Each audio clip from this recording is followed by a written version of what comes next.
Hello দর্শক, সকলকে আসসালামু আলাইকুম। আশা করছি সকলে আল্লাহর রহমতে ভালো আছেন। তো গত বৃহস্পতিবার লোকমান ভাই আমার অফিসের আশেপাশে কোনো একটি কাজের পারপাসে উত্তর আজমপুরের দিকে আসছিলেন। তো কাজ শেষে সন্ধ্যার দিকে আমাকে হঠাৎ ফোন দিয়ে আমাকে বলছেন আমি উত্তরা আধুনিক হসপিটালের দিকে রয়েছি। তো আমিও আমার অফিসের দিকে তাকে আসতে বললাম, যেহেতু আমিও অফিস থেকে বের হয়ে যাব, কারণ আমার অফিস টাইম প্রায় শেষের দিকে। তাই অফিস শেষে তাকে সময় দিতে চাইলাম। তো লোকমান ভাই অফিসে আসার পর তাকে একটু চা বিস্কিট দিয়ে আপ্যায়ন করলাম। তো ইতিমধ্যেই আমাদের অনেক গল্প আড্ডা হয়ে গেল। তবে এবার অফিস থেকে বের হওয়ার পালা। লোকমান ভাই আগেভাগেই দরজায় দাঁড়িয়ে আছে। তো এর মাঝে আপনাদের একটু পরিচয় করে দেই। লোকমান ভাই হচ্ছেন আমার আরেকটি প্রতিষ্ঠান দৈনিক আমার প্রাণের বাংলাদেশ।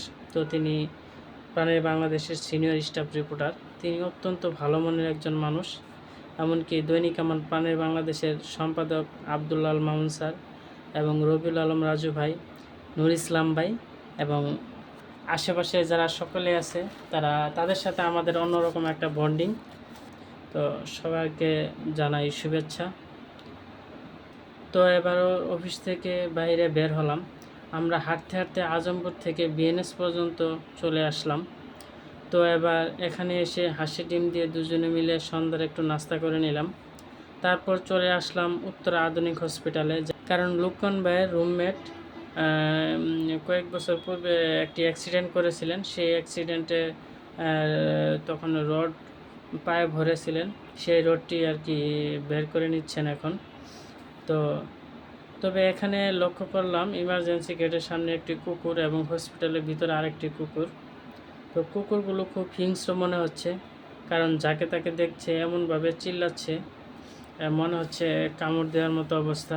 তবে যাই হোক, এটা বাচ্চাদের জন্য খুব বিপজ্জনক আশঙ্কা রয়েছে। তবে বাচ্চাদের জন্য এটা বিপদ আশঙ্কাজনক। তো আজকে এখানেই শেষ করছি। সকলে ভালো থাকবেন। সকলকে আল্লাহ হাফেজ। আসসালামু আলাইকুম ওয়া রাহমাতুল্লাহি ওয়া বারাকাতুহু।